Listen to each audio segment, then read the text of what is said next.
I had other ideas, but I wanted a question that was like, what did you have for breakfast today? Something that is immediately interesting to the person and quite sort of a neutral thing.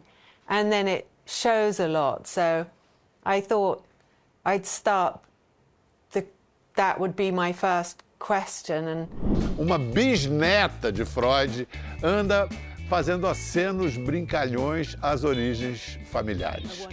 Na sala da casa dela, deita os amigos num sofá que faz de divã e os questiona sobre roupas.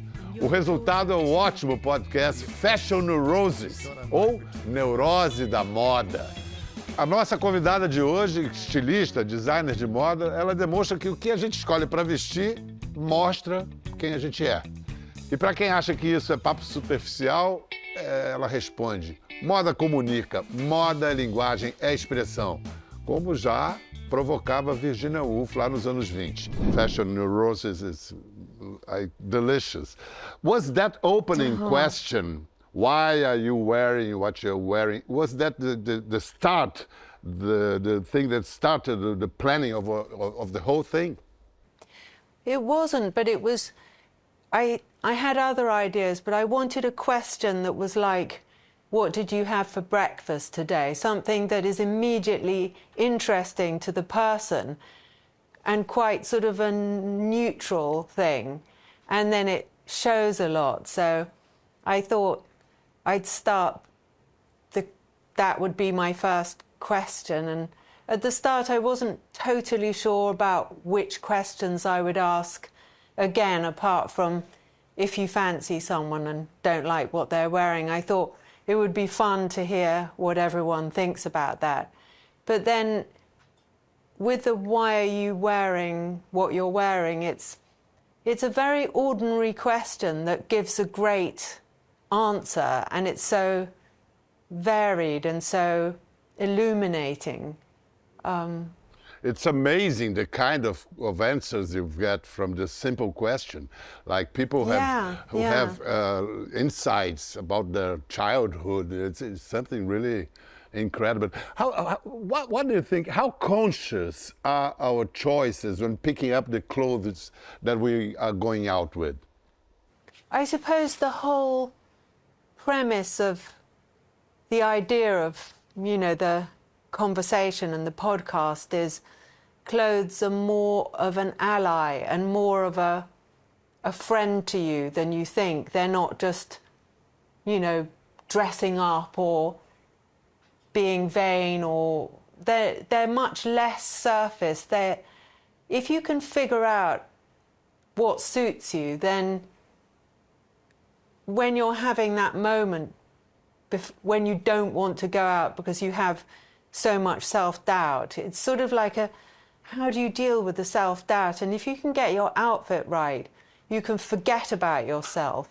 And it's almost like the opposite of what you would think, because you'd think the more you pay attention to your outfit, the more you would think about yourself and what you're wearing. But it's actually the opposite, because it sort of comes together almost like a sort of, you know, like a piece of music where everything suddenly is in harmony, and then you're free, you're liberated to not have any concerns and have a great time, hopefully.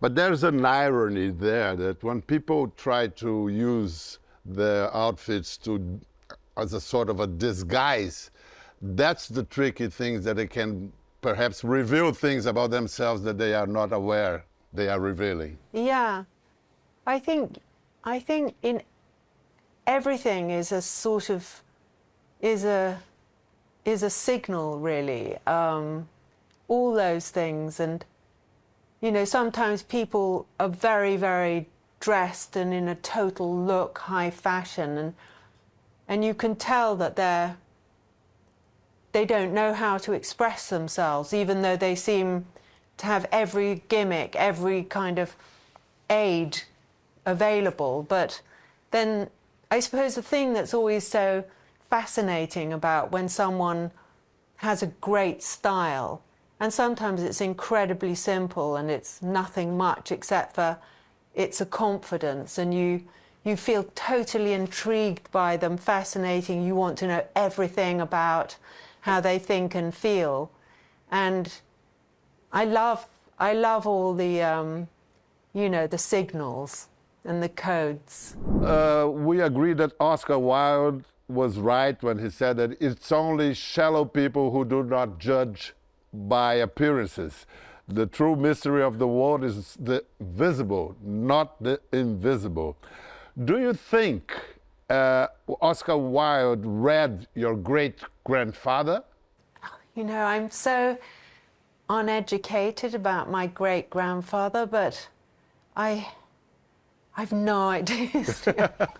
I don't know. I mean, I think their timing was slightly... I'm not sure if Oscar Wilde was a bit too early to have read, but I'm the worst person to ask because I haven't read much myself. But I think you're right. I think Freud had already published, but hasn't been translated to English yet. Yeah, because I yeah. think Oscar Wilde died in 1900, so it wasn't time. No, they weren't quite contemporary.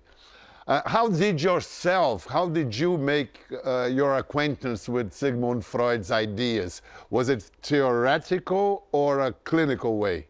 Well, I read some of his interpretation of dreams, because I have a lot of dreams and I like that. But then I did most of my education through a comic book that I found, that my son came home from school with this graphic novel about Sigmund Freud, and it was incredibly good. It was so interesting and very well drawn, and everything was condensed into these circles of, you know, conversation. And that's really where I got most of my information about the theory, you know, the isms, really. Listen, Kate Blanchett, when she was in your show, she referred to you as a doctor. Yeah. And do you feel comfortable with this title in that role? I'd hate that's the anathema. No way. I mean, yeah, I'm very clear that this is not therapy. This is, I mean, obviously it's not, but it's just a joke. And I think Sigmund Freud liked jokes. The only thing my father said about his grandfather was that he was funny. And so I knew that I wanted an aesthetic. And then I thought, okay, this is kind of, this is cheesy, but I'm going to do it, you know, and someone's going to do it, and if it's not me, I'll be so annoyed and think, what were you doing being, you know, pretending, you know, to be so humble, just take it, you know. So, but I like talking, I like listening, I love those types of, you know, intimate conversations. I really enjoy that. And I'm really interested in how people relate to themselves and the, you know, deep feeling, and how it sort of coincides with fashion. And Bella, it's a very good idea of Sigmund Freud is the thing that Kate Blanchett says that as well, that something unusual when you lie down, but you're not asleep. Something happens. But I wonder if you, as a listener, what changes to you? When do you feel more attentive or aware when people aren't staring at you, when you're just listening to their voices? I think I do. It does change something, because there's not this kind of, you know, alertness of watching for the other person to be finishing their what they're saying, or you can't read their reactions, and they can't read mine either. And so there's something that drifts a little bit, which I really enjoy, and it seems to produce unexpected results, you know. It seems it's so. just, it's, Yeah, I mean, I didn't really know I didn't even think about it. I just thought I wanted, with the overhead camera, for the viewer to be able to have the feeling of joining that person, thinking about what they were saying.